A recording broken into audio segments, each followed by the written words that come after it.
एक लड़का बचपन से, और एक कहानी सुनिए, एक लड़का, इतिहास कैसे बदलता है लोग।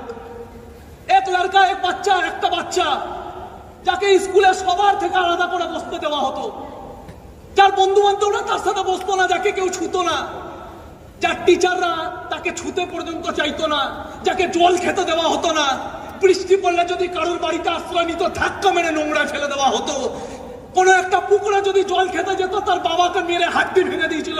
এইসব দেখার পরে একটা মানুষের ভেতরে, একটা কোমল বাচ্চার ভেতরে যে জ্বালা তৈরি হয়, ওই জ্বালা থেকে এমন একটা মানুষ জন্মায় যে পৃথিবীর সংবিধান পাল্টে দেয়। ভারতবর্ষের সংবিধান পাল্টে আজকে দুনিয়া তাকে বি.আর. আম্বেদকরের নামে জানে।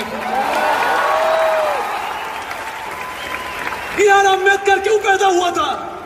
बी.आर. अम्बेडकर इसीलिए पैदा हुआ था क्योंकि उनके अंदर एक जिद था, और जिद कहां से आया? गुस्से से आया, लोगों के अपमान से आया।